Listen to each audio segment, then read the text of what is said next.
वहां यूसुफ और उनके सभी भाई तथा पूरी पीढ़ी के लोगों की मृत्यु हो गई थी। फिर मिस्र में एक नया राजा बना जो यूसुफ को नहीं जानता था। उसने अपनी प्रजा से ये कहा, इज़राइल के लोग संख्या में और बल में हमसे अधिक है, इसलिए हम समझदारी से रहें। ये लोग तो बढ़ते जाएंगे। ऐसा न हो कि युद्ध की स्थिति में हमारे शत्रुओं के साथ मिलकर हमसे ही युद्ध करने लगे और देश छोड़कर चले जाएं। इस विचार से उन्होंने इजरायलियों को कड़ी मेहनत कराने के उद्देश्य से ठेकेदार नियुक्त कर दिए। तब फरो के लिए पिथोम तथा रामेसेस नगर बनाए। जितना इजरायलियों को कष्ट दिया गया, उतने ही वे बढ़ते और देश में फैलते गए। इसीलिए इजरायली मिस्रवासियों के लिए डर का कारण बन गए। मिस्र इजरायलियों से कठोर मेहनत कराते रहे। फिर फरो ने सब लोगों से कहा कि हर नवजात पुत्र को जो तुम्हारे आसपास जन्म लेता है, उन्हें नील नदी में फेंक दिया करना, किंतु पुत्री को जीवित रहने देना।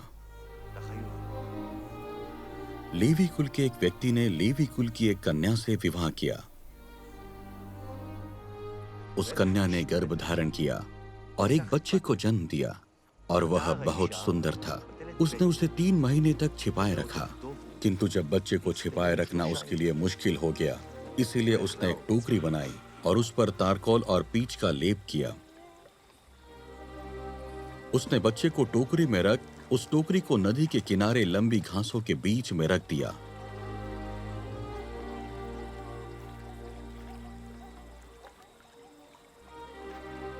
उस बच्चे की बहन बच्चे के साथ क्या होगा देखने के लिए दूर खड़ी हुई थी। फरो की पुत्री नील नदी में स्नान करने आई और उसकी दासियां नदी के किनारे चल रही थी, इसीलिए उसकी नजर उस टोकरी पर पड़ी। उसने अपनी दासियों को वह टोकरी लाने को कहा। उस टोकरी को खोलने पर उसकी नजर उस बच्चे पर पड़ी जो उस समय रो रहा था। बच्चे पर उसको दया आई और वह समझ गई कि यह किसी इब्री का ही बच्चा है।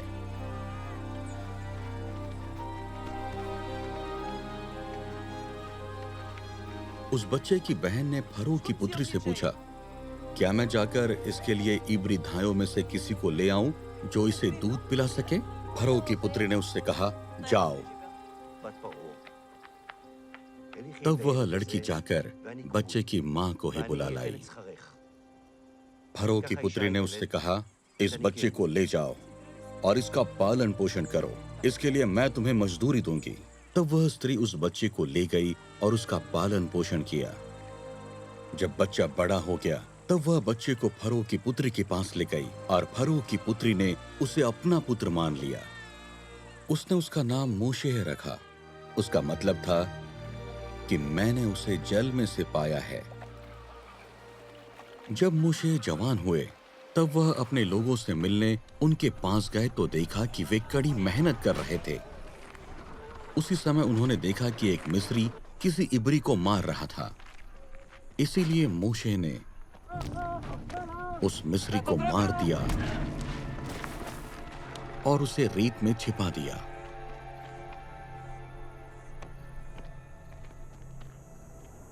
जब फरो को यह मालूम हुआ, तब उसने मोशे की हत्या करने की सोची, किंतु मोशे फरो के सामने से भागकर मिदीन देश में रहने लगे। वहां एक कुआं था। उस लंबे समयकाल के बाद मिस्र देश के राजा की मृत्यु हो गई।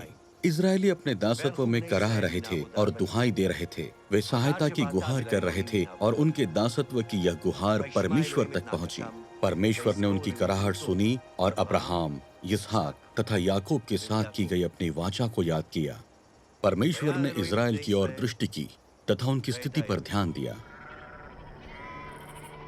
मोशे अपने ससुर मिदियन के पुरोहित येथ्रो की भेड़ बकरियां चराते हुए निर्जन क्षेत्र के पश्चिम में परमेश्वर के पर्वत होरेब पर पहुंच गए।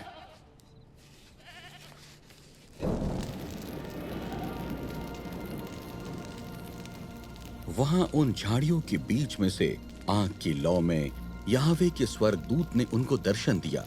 उन्होंने देखा कि झाड़ी जल रही थी पर भस्म नहीं होती।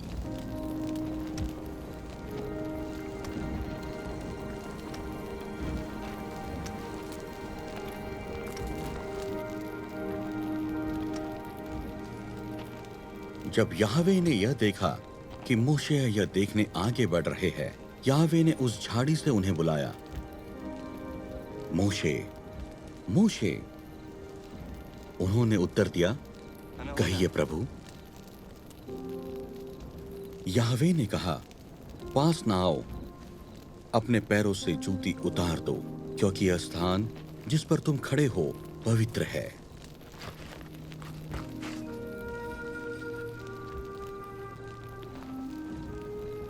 याहवे ने यह कहा, मैं ही तुम्हारे पूर्वजों के पिता अर्थात अब्राहम का, इसहाक तथा याकूब का परमेश्वर हूं।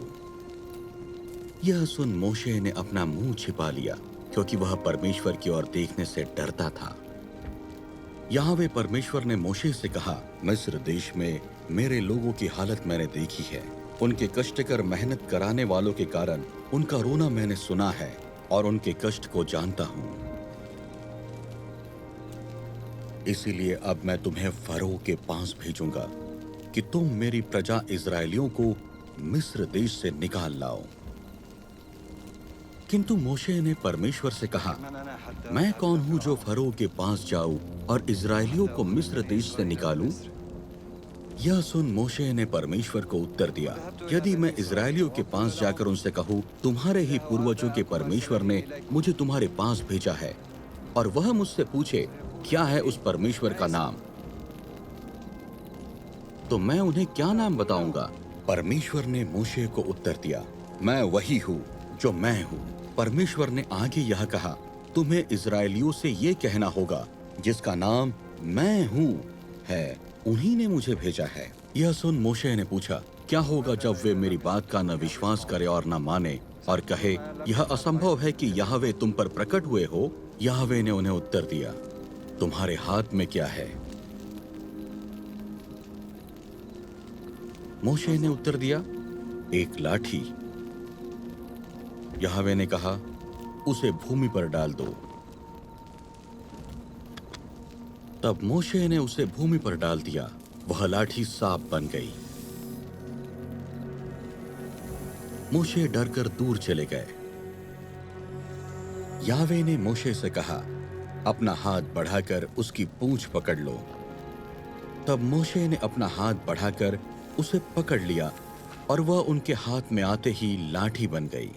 याहवे ने कहा, यह देखकर वे विश्वास करेंगे कि तुम्हारे पूर्वजों के परमेश्वर अब्राहम, इसहाक तथा याकूब के परमेश्वर ही तुम पर प्रकट हुए हैं। तब मोशे ने याहवे से कहा, याहवे परमेश्वर मुझे माफ करे, मैं अच्छी तरह से बोल नहीं सकता हूँ, पहले भी नहीं बोल सकता था, और न जब से आपने अपने दास से बात करी थी, मेरी जुबान तुतली और धीमी है। मोशे ने मना किया और कहा, प्रभु अपने दास को माफ कर दे, कृपया आप किसी दूसरे को भेज दीजिए। याहवे मोशे से नाराज हुए। उन्होंने मोशे से कहा, तुम्हारा भाई अहरोन जो लेवी है, वह तुमसे मिलने यही आ रहा है, तुम्हें देखकर वह खुश हो जाएगा।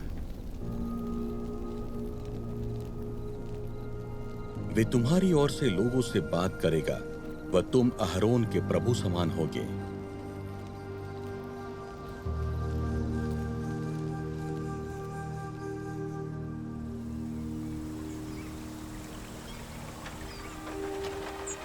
याहवे ने मोशे से कहा, मिस्र देश पहुंचकर तुम वो सभी चिन्ह फरो को दिखाना जो मैंने तुम्हारे वश में किए हैं, परंतु मैं फरो के मन को कठोर कर दूंगा और वह इस्राएलियों को जाने न देगा।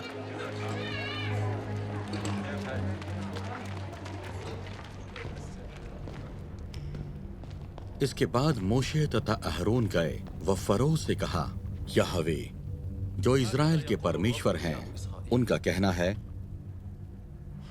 मेरी प्रजा को जाने दो कि वे निर्जन प्रदेश में जाकर मेरे सम्मान में एक उत्सव मना सके। किंतु फरो ने उत्तर दिया, कौन है याहवे जो मैं उसकी बात मानूं और इस्राएल को यहाँ से जाने दूं?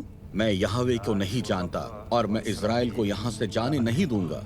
यह सुनकर उन्होंने कहा कि इब्रियों के परमेश्वर ने हमसे कहा है, इसीलिए कृपा कर हमें निर्जन प्रदेश में 3 दिन की यात्रा पर जाने दीजिए, कि हम यहोवे अपने परमेश्वर के लिए बलि चढ़ाएं। ऐसा ना हो कि वे हमसे नाराज हो जाए और हम पर महामारी या तलवार से वार करे।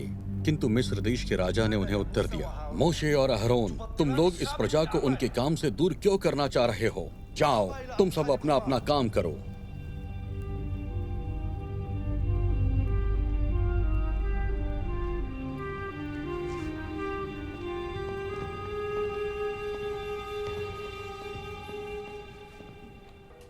उसी दिन फरो ने अपने दासों के निरीक्षकों और अधिकारियों से कहा कि इनके काम और बढ़ा दो और उन्हें ज्यादा व्यस्त कर दो, ताकि उनका ध्यान कहीं और न जाए। तब मोशे यहोवे के पास गए और उनसे विनती की, आपने अपने लोगों को परेशानी में डालने के लिए मुझे क्यों चुना है? जब मैंने फरो से यहोवे के बारे में बात की, तब से फरो ने इजरायलियों को परेशान करना शुरू किया। इस स्थिति में आपने अपने लोगों को नहीं बचाया।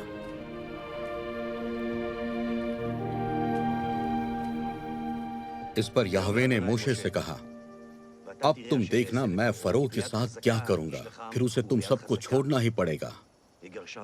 फरो इतना परेशान हो जाएगा कि वह अपने देश से सबको निकाल देगा। परमेश्वर ने इजरायलियों के रोने को सुना है, क्योंकि मिस्रियों ने उन्हें बंदी बना रखा है। और मुझे मेरा वायदा जो इजरायलियों से किया था याद है। लेकिन मैं फरो के मन को कठोर बना दूंगा, ताकि मैं मिस्र देश में और ज्यादा चिन्ह और अद्भुत काम कर सकूं। फिर भी फरो उन सब बातों पर ध्यान नहीं देगा।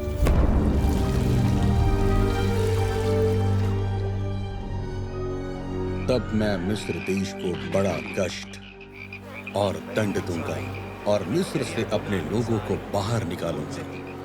मिस्र के लोग यह जान जाएंगे कि मैं ही यहोवे हूँ, जिसने मिस्र देश पर अपना हाथ बढ़ाया है और मैंने ही इजरायलियों को उसके बीच से निकाला है। यहोवे ने मोशे से कहा, फरो तथा मिस्र पर मैं एक और कष्ट भेजूंगा। इसके बाद वह तुम्हें यहां से जाने देगा और वह जरूर तुम्हें यहां से निकालेगा। सब इजरायलियों को बता दो कि इस महीने की 10 तारीख को अपने अपने परिवार के लिए एक एक मेमना चुनकर अलग कर ले।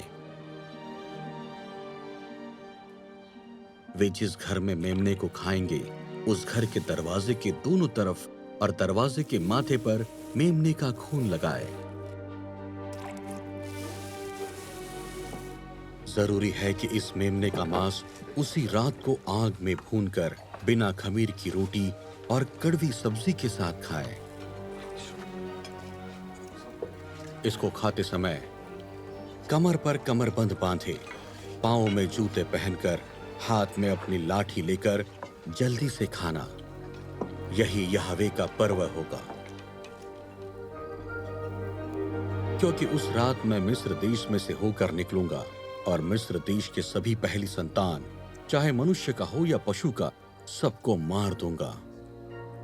मैं ही यहोवे हूं और मैं मिस्र देश के सब देवताओं का भी नाश करूंगा।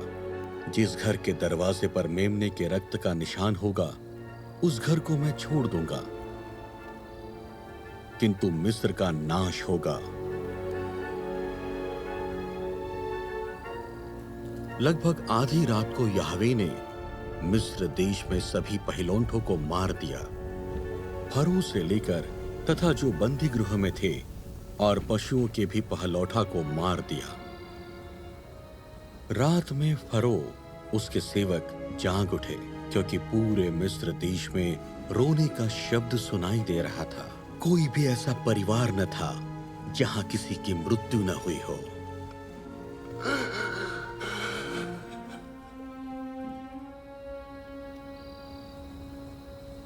अतः फरो ने रात में ही मोशे तथा अहरोन को बुलवाया और उनसे कहा कि यहां से निकल जाओ,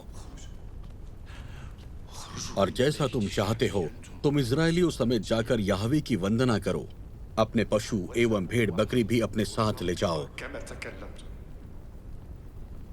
और मुझे आशीर्वाद देते जाना।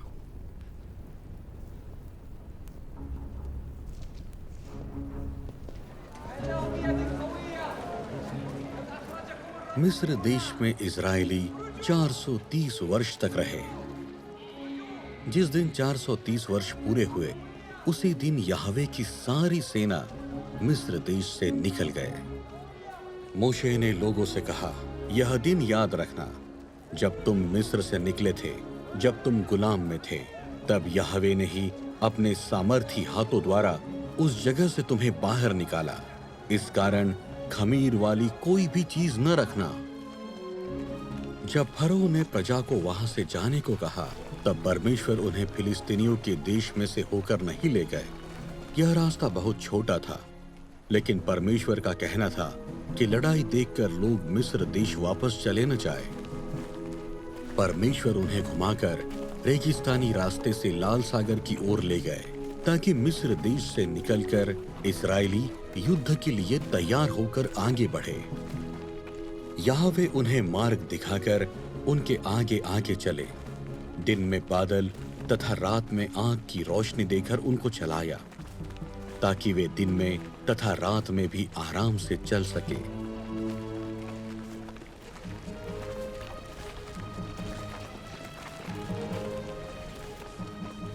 याहवे ने मोशे से कहा, इस्राएलियों को आदेश दो कि वे मुड़ जाए तथा पी हाहिरोत के पास, जो मिग्दोल तथा सागर के बीच में है, अपना तंबू डाले।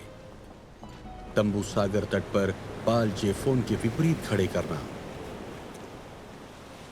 ताकि फरो ये समझे कि इस्राएली देश की उलझन से मरुस्थल में भटक रहे हैं।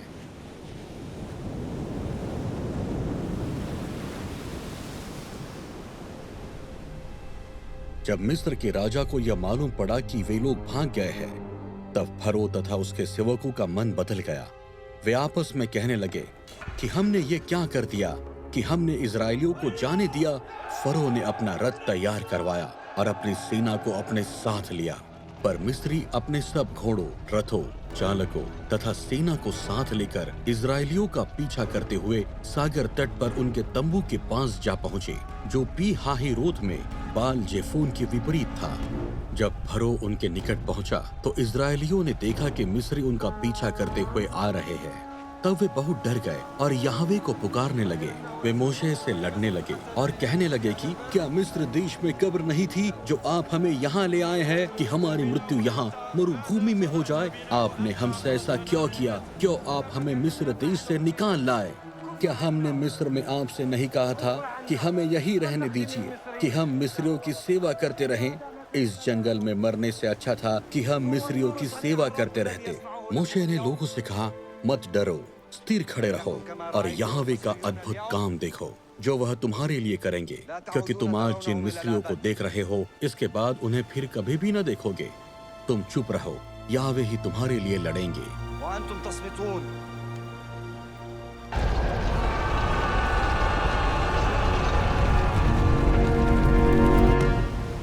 तब याहवे ने मोशे से कहा, क्यों मेरी दोहाई दे रहे हो? इस्राएलियों से कहो कि वे आगे बढ़े। तुम्हारे लिए मेरा आदेश है कि अपनी लाठी समुद्र के ऊपर बढ़ाओ और जल के दो भाग हो जाएंगे, जिससे इस्राएली सूखी भूमि से होकर चले जाएंगे।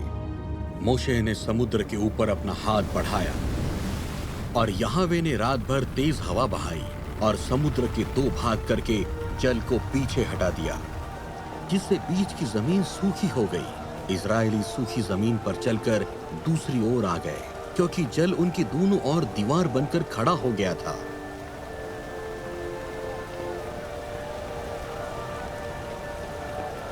तब मिस्रियों ने इस्राएलियों का पीछा किया और फरो के सभी घोड़े, उसके रथ तथा उनके चालक उनका पीछा करते हुए समुद्र के बीच आ गए।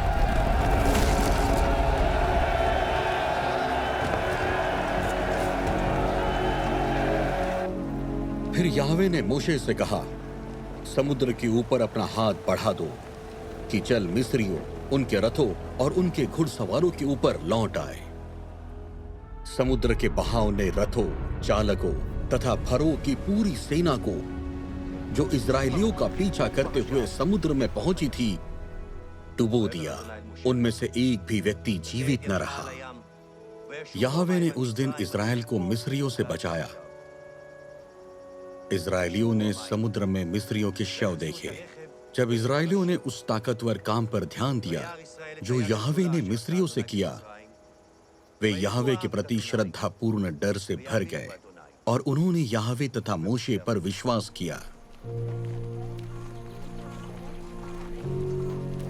फिर इस्राएली इलीम से चलकर सीन नामक निर्जन देश पहुंचे। यह इलीम एवं सिनाई के बीच में था। मिस्र देश से निकले 2 महीने तथा 15 दिन हो चुके थे। इस निर्जन क्षेत्र में सभी इस्राएली मोशे तथा अहरोन से नाराज होने लगे। कहने लगे, अच्छा होता कि याहवे ने हम लोगों को मिस्र में ही मार डाला होता। वहां हम मांस की हड्डियों के पास बैठते थे और हम पेट भरकर रोटी खाते थे। आप तो हमें इस निर्जन देश में इसलिए ले आए हैं कि हम सारे लोग भूख से मर जाए। मोशे एवं अहरोन ने सब इस्राएलियों से कहा कि शाम को तुम समझ जाओगे कि याहवे ने ही तुम्हें मिस्र देश से निकाला है। सुबह तुम्हें याहवे का तेज दिखाई देगा, क्योंकि याहवे ने तुम्हारा बड़बड़ाना सुन लिया है। हम कौन है जो तुम इतना गुस्सा दिखा रहे हो? मोशे ने कहा, अब याहवे तुम्हें शाम को मांस और सुबह रोटी देंगे, क्योंकि याहवे ने उनके विरुद्ध तुम्हारा बड़बड़ाना सुन लिया है। हम कौन होते हैं? तुम्हारा गुस्सा हम पर नहीं परंतु याहवे पर होता है।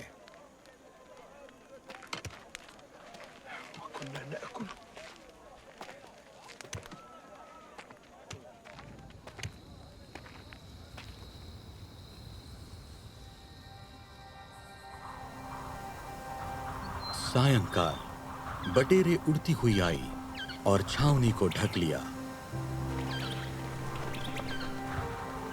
तथा सुबह छावनी के आसपास ओस की एक परत पड़ी हुई दिखी। जब ओस की परत उठ गई तब उन्होंने देखा कि जमीन पर एक पतली परत पड़ी हुई है जैसे बर्फ।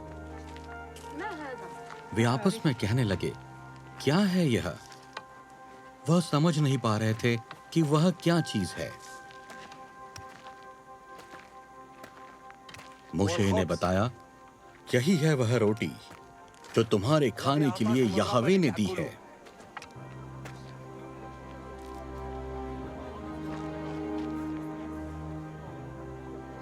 और याहवे की आज्ञा है कि हर व्यक्ति जितना खा सके उतना ही ले। सब व्यक्ति अपने अपने तंबू में हर व्यक्ति के लिए एक ओमेर के हिसाब से ले। इस्राएलियों ने वैसा ही किया। किसी ने कम तो किसी ने ज्यादा लिया।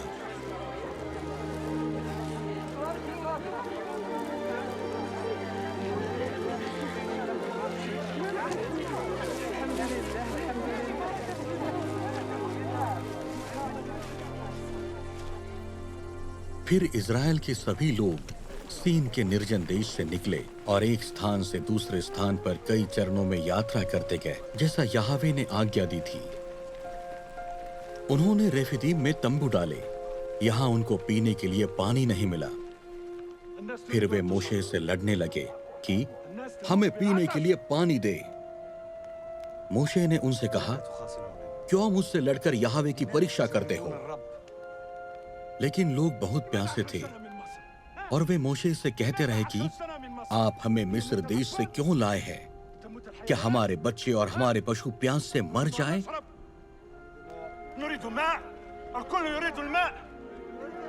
तब मोशे ने याहवे से कहा, मैं इन लोगों का क्या करूं? कुछ देर में तो ये मेरे ऊपर पथराव ही कर डालेंगे।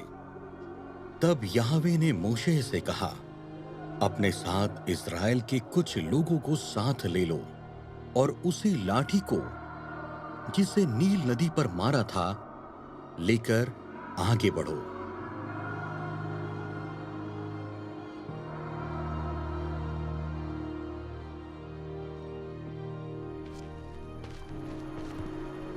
और मैं होरेब पर्वत की एक चट्टान पर तुम्हारे पास खड़ा रहूंगा।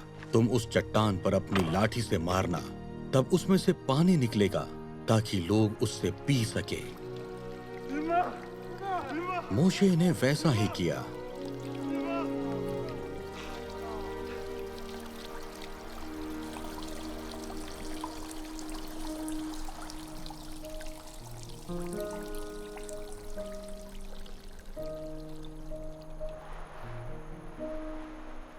पहले वे रेफिदीम नामक स्थान में गए, फिर वहां से वह सिनाई के निर्जन देश में आए। फिर उन्होंने अपना पड़ाव निर्जन देश में डाला जो पर्वत के सामने था। तीसरे दिन सुबह होते ही पर्वत पर अंधकार छा गया। बादल गरजने और बिजली चमकने लगी। फिर नरसिंगे की तेज आवाज सुनाई दी और सभी लोग कांपने लगे। याहवे सिनाई पर्वत के ऊपर उतरे और परमेश्वर ने मोशे को ऊपर आने को कहा और मोशे ऊपर गए। तब परमेश्वर ने कहा, मैं ही याहवे तुम्हारा परमेश्वर, जिसने तुम्हें मिस्र देश के बंधन से छुड़ाया। मेरे अलावा तुम किसी दूसरे को ईश्वर नहीं मानोगे। तुमने अपने लिए न तो आकाश की, न पृथ्वी की और न जल की किसी वस्तु की मूर्ति बनाना। तुम याहवे अपने परमेश्वर के नाम का गलत इस्तेमाल नहीं करोगे, क्योंकि याहवे उस व्यक्ति को बिना दंड दिए नहीं छोड़ेंगे जो याहवे का नाम व्यर्थ में लेता है। शब्बात को पवित्र दिन के रूप में मानने को याद रखो। तुम अपने पिता एवं अपनी माता का आदर करना, ताकि वह देश जो याहवे तुम्हारे परमेश्वर तुम्हें देने वाले हैं, उसमें तुम बहुत समय तक रह पाओ।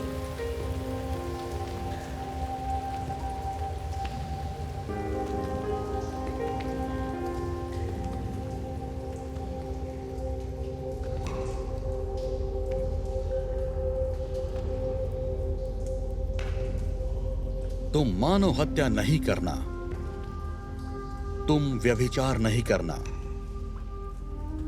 तुम चोरी नहीं करना, तुम अपने पड़ोसी के विरुद्ध झूठी गवाही नहीं देना, तुम अपने पड़ोसी के घर का लालच नहीं करना, तुम अपने पड़ोसी की पत्नी का लालच नहीं करना, न किसी सेवक सेविका का अथवा उसके बैल अथवा गधे का, उसकी किसी भी वस्तु का लालच नहीं करना।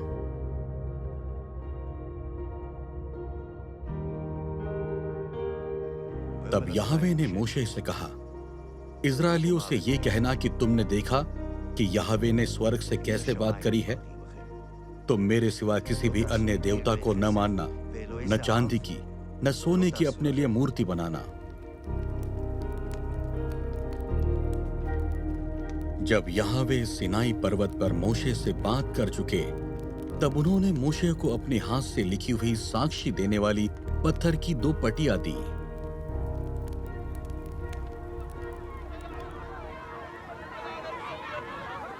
जब लोगों ने देखा कि पर्वत से आने में मोशे देरी कर रहे हैं, लोगों ने अहरोन के पास जाकर उनसे कहा कि हम एक देवता बनाए जो हमारे आगे आगे चलकर हमारी अगुवाई करे, क्योंकि मोशे हमें मिस्र से तो निकाल कर ले आए, परंतु अब मोशे का कोई पता नहीं, अब आगे क्या होगा नहीं मालूम। याहवे ने मोशे से कहा, जल्दी नीचे जाओ, क्योंकि लोगों ने जिन्हें तुम मिस्र देश से निकाल कर लाए, उन्होंने अपने आप को अपवित्र कर दिया है। वे इतने जल्दी उन सब विधियों को भूल गए जो मैंने बताई थी। उन्होंने अपने लिए एक बछड़ा बनाया और उसकी उपासना करने लगे। उन्होंने इसके लिए बलि चढ़ाई और कहा कि इज़राइल तुम्हारे देवता यही है जो तुम्हें मिस्र देश से निकाल कर लाए हैं। जब यहोशू ने लोगों के चिल्लाने की आवाज सुनी, तब उन्होंने मोशे से कहा कि छावनी से लड़ाई की आवाज सुनाई दे रही है। किंतु मोशे ने कहा, यह न तो जीत की खुशी की आवाज है और न हार के दुख की, लेकिन मुझे तो गाने की आवाज सुनाई दे रही है।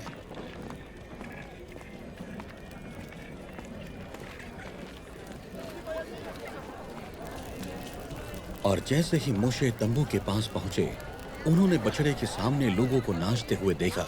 गुस्से में मोशे ने याहवे की दी पटियां नीचे फेंक दी और पटियां चूर चूर हो गई।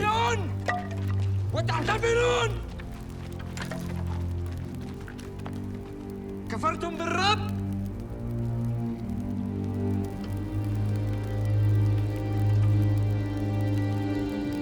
मोशे ने अहरोन से कहा, इन लोगों ने तुम्हारे साथ क्या किया कि तुमने उनसे इतना बड़ा पाप करवाया?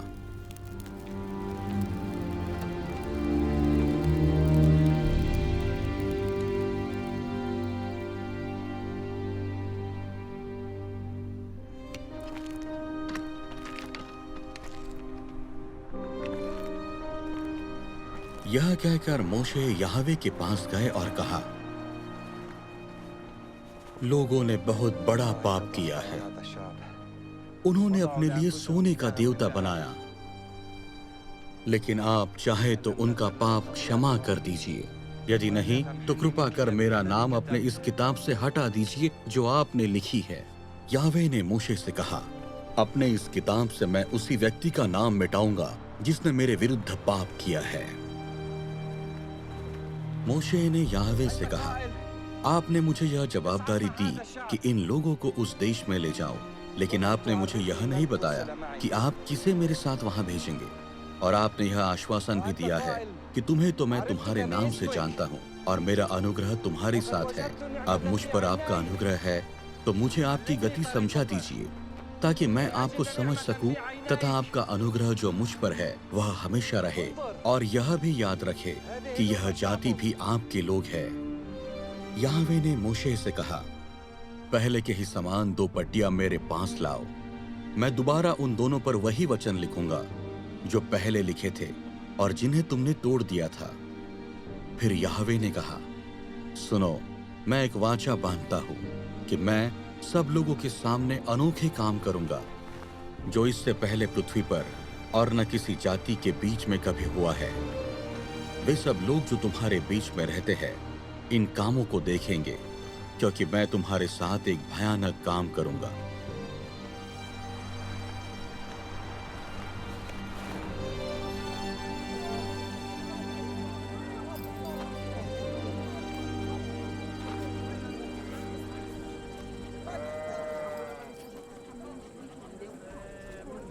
मूशे ने सभी इज़राइलियों से कहा, जो काम याहवे ने करने के लिए कहा वह यह है, तुम में से जो कुशल कारीगर है वे आए और याहवे ने जिन चीजों को बनाने की आज्ञा दी है उन चीजों को बनाए। तंबू, ओहार समेत निवास, उसकी घुंडी, उसके लिए आवश्यक तख्ते, बड़े छड़, खंबे तथा कुर्सियां,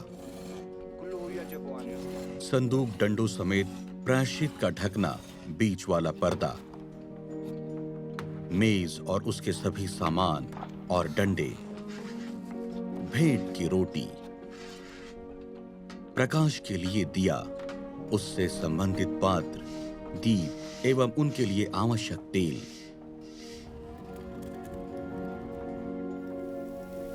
धूप वेदी डंडों समेत, अभिषेक का तेल तथा सुगंध धूप, आंगन के प्रवेश द्वार के लिए पर्दा, होम बलि की वेदी और उसकी कांसे की झंझरी, उसके डंडे तथा उसके सामान, कांसे की हौदी। इस प्रकार इज़राइलियों ने वह सब काम पूरा किया जिनकी याहवे ने मूशे को आज्ञा दी थी। मूशे ने उन सब कामों को जांचा जो उन्होंने किया था, और सब काम जैसी याहवे की आज्ञा थी वैसे ही किया गया था। तब मूशे ने सबको आशीष दी। तब बादल मिलन वाले तंबू पर फैल गया और याहवे का तेजस्व पवित्र स्थान में भर गया। इस प्रकार उन्होंने याहवे के पर्वत से अपनी यात्रा प्रारंभ की और 3 दिन यात्रा करते रहे। याहवे की वाचा का संदूक 3 दिनों तक उनके आगे आगे रहा कि इज़राइल के डेरे के लिए सही विश्राम का स्थान तय किया जा सके। याहवे ने मूशे को आज्ञा दी, भेद लेने के उद्देश्य से अपने कुछ व्यक्ति कनान देश को भेज दो। कनान जो मैं इज़राइल के घराने को देने जा रहा हूँ, हर एक गोत्र से एक एक प्रधान को भेजना। कनान देश में भेद लेने के उद्देश्य से भेजते हुए मूशे ने उन्हें यह आज्ञा दी, तुम उस नेगेव प्रदेश में जाओ, उसके बाद पर्वतीय प्रदेश में जाना। देखना कि वह देश किस प्रकार का है, वहाँ के निवासी बलवान है या कमजोर, संख्या में कम है या बहुत, वहाँ की भूमि कैसी है, उपजाऊ या बंजर, वहाँ वृक्ष है या नहीं। इसके बाद तुम उस देश के कुछ फल साथ ले आने की कोशिश करना।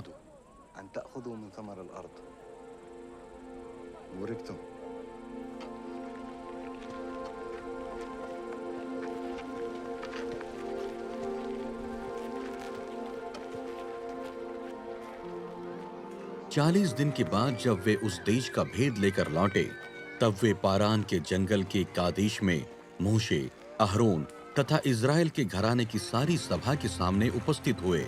उन्होंने उस देश के फल उनके सामने दिखाते हुए सारी सभा के सामने अपना संदेश रख दिया। अपने संदेश में उन्होंने यह कहा, आपके द्वारा बताए गए देश में हम गए थे। इसमें कोई संदेह नहीं कि इस देश में दूध एवं मधु का भंडार है। हम वहां से ये फल भी लाए हैं।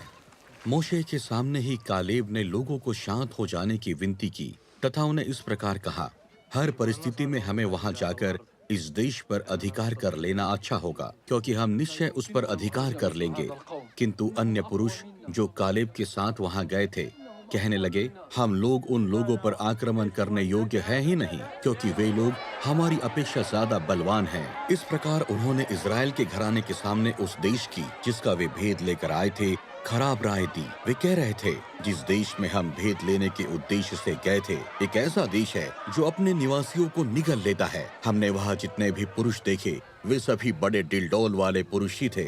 तब सारा समुदाय ऊंची आवाज में रोने लगा। उस रात वे सभी रोते रहे। हर एक इस्राएली मोशे तथा अहरोन के विरुद्ध बड़बड़ा रहा था। एक स्वर में उन्होंने मोशे तथा अहरोन से कहा, अच्छा होता हमारी मृत्यु मिस्र देश में ही हो गई होती। यदि वहाँ नहीं तो इस जंगल में। यहोवा हमें क्यों इस देश में ले जाने पर उतारू है? क्या तलवार से मरवाने के लिए? हमारी पत्नियां एवं हमारे बच्चे वहाँ उनकी लूट सामग्री होकर रह जाएंगे। क्या भला न होगा कि हम मिस्र देश ही लौट जाए? उन्होंने आपस में यह विचार विमर्श किया, चलो हम अपने लिए एक प्रधान को नियुक्त करें और लौट जाए मिस्र देश को। यह सुन मोशे एवं अहरोन सारी इस्राएली मंडली के सामने मुंह के बल गिर पड़े, किंतु सारी मंडली उन पर पथराव करने पर उतारू हो गई। तब मिलन वाले तंबू पर सारे इस्राएल के घराने पर यहोवा की ज्योति प्रकाशमान हुई।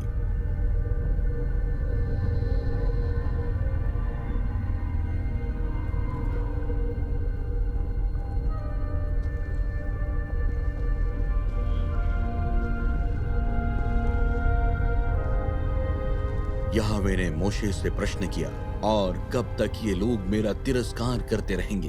कब तक वे मुझ में विश्वास न करेंगे, जबकि मैं उनके बीच में ये सारे चिन्ह दिखा चुका हूँ? मैं उन पर महामारी डालकर उनको बाहर निकाल दूंगा। इसके बाद मैं तुमसे एक ऐसे राष्ट्र को उत्पन्न करूंगा जो इनसे अधिक संख्या में और बलवान होगा।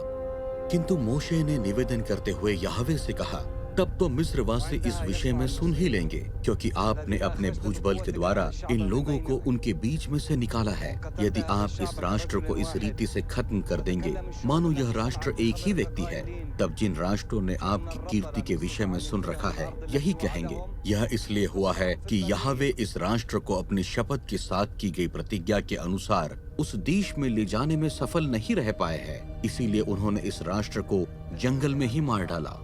यहोवा आपके कभी न बदलने वाले प्रेम की बहुतायत के अनुसार मेरी विनती है, अपनी प्रजा के अपराध को क्षमा कर दीजिए, ठीक जिस प्रकार आप मिस्र से निकलने से लेकर अब तक अपनी प्रजा को क्षमा प्रदान करते रहे हैं। फिर यहोवा ने उन्हें उत्तर दिया, तुम्हारी विनती के अनुसार मैं उन्हें क्षमा कर चुका हूँ।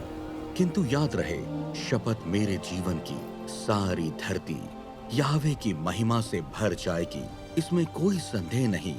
उन सभी व्यक्तियों ने जिन्होंने मेरी महिमा और मेरे द्वारा दिखाए गए चिन्हों को देख लिया है, जो मैंने मिस्र देश में तथा यहाँ जंगल में दिखाए हैं, फिर भी इन 10 अवसरों पर मेरी परीक्षा करते हुए भी मेरे आदेशों की उपेक्षा की है, किसी भी रीति से उस देश को देख न पाएंगे जिसकी प्रतिज्ञा मैंने उनके पूर्वजों से की थी।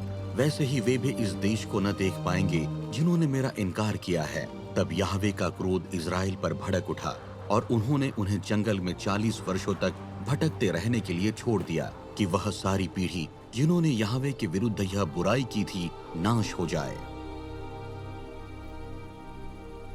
40वें साल के 11वें महीने के पहले दिन मोशे ने इज़राइलियों को वह सब भेज दिया जिसका आदेश उन्हें यहोवा से मिला था।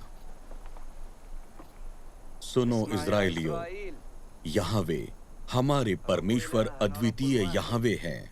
तुम यहोवा तुम्हारे परमेश्वर से अपने सारे हृदय, सारे प्राण, सारे मस्तिष्क तथा सारी शक्ति से प्रेम करो।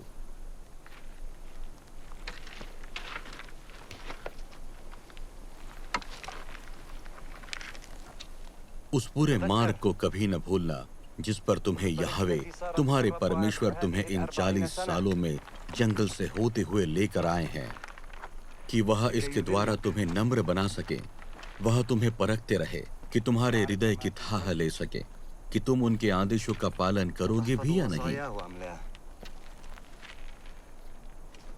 तब तुम यहवे अपने परमेश्वर के आदेशों का पालन करोगे कि तुम उनकी नीतियों का पालन करो और उनके प्रति श्रद्धा और भय बनाए रखो, क्योंकि यहवे तुम्हारे परमेश्वर तुम्हें एक उत्तम देश में ले जा रहे हैं, वह देश जो नदियों, झरनों और जल स्रोतों का देश है, जिनका बहाव घाटियों और पहाड़ियों के बीच है। यहवे तुम्हारे परमेश्वर तुम्हारे बीच में, तुम्हारे ही देशवासियों में से तुम्हारे लिए मेरे समान एक भविष्यवक्ता को उठाएंगे। तुम उसी के आदेशों का पालन करोगे, कि आज तुम यहवे अपने परमेश्वर के साथ वाचा स्थापित कर सको, उनकी प्रतिज्ञा में संयुक्त हो सको, जो यहवे तुम्हारे परमेश्वर आज तुम्हारे साथ स्थापित कर रहे हैं, कि वह आज तुम्हें अपनी प्रजा के रूप में प्रतिष्ठित कर सके, कि वह तुम्हारे परमेश्वर हो सके, ठीक जैसा वह तुम पर प्रकट कर चुके हैं और जैसी प्रतिज्ञा वह तुम्हारे पूर्वजों से कर चुके हैं, अब्राहम, इसहाक और याकूब से। तुम्हारे लिए आज जो मेरा आदेश है, यहवे अपने परमेश्वर से प्रेम करते रहो, उन्हीं की नीतियों का पालन करो और उनके आदेशों, अध्यादेशों और नियमों का पालन करो, कि तुम जीवित रह सको, तुम्हारी गिनती में वृद्धि होती जाए और यहवे तुम्हारे परमेश्वर उस देश में जिसमें तुम प्रवेश कर रहे हो, कि उस पर अधिकार कर लो, समृद्धि प्रदान करे। मगर यदि तुम्हारा हृदय फिर जाए, तुम अनाज्ञाकारी हो जाओ, पराए देवताओं की ओर मुड़कर उनकी उपासना और सेवा करने लगो, मैं आज तुम्हारे सामने यह घोषणा कर रहा हूं, तुम निसंदेह नाश हो जाओगे। तुम यर्दन पार कर जिस देश पर अधिकार करने के उद्देश्य से प्रवेश कर रहे हो, उस देश में अपने आयु के दिनों में कोई वृद्धि न कर सकोगे। मेरी उम्र 120 साल की हो चुकी है, अब मुझ में वह पहले के समान क्षमता नहीं रह गई है। यहोवा ने मुझे आदेश दिया है, तुम इस यर्दन नदी को पार नहीं करोगे।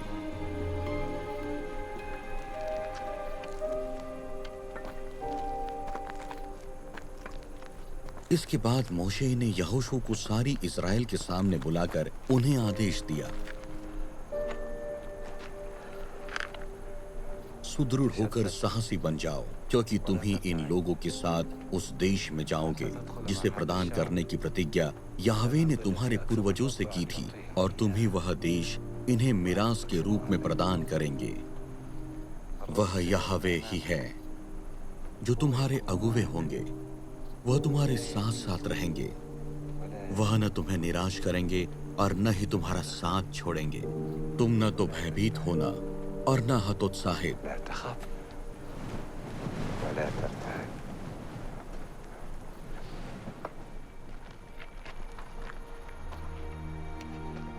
इसके बाद मोशे मोआब के मैदानों से नेबो पर्वत पर चले गए, जो यरीखो के सामने पीसगाह की चोटी पर है।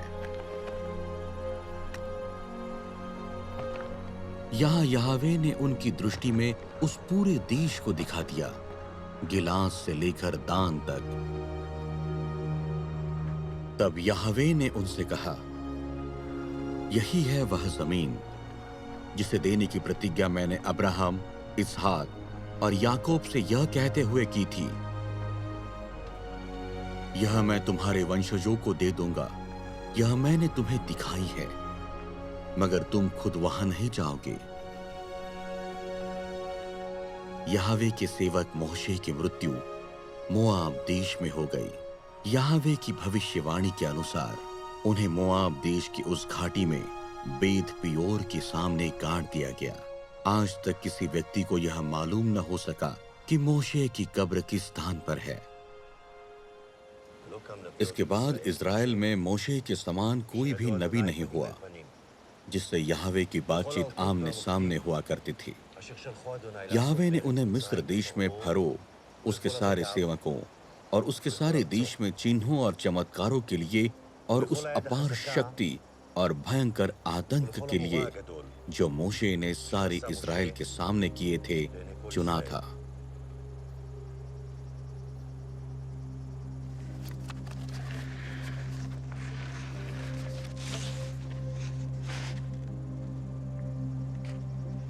बात यह है कि आज तुम्हें मेरे द्वारा प्रदान किया जा रहा आदेश तुम्हारे लिए न तो अनोखा है न ही दूर।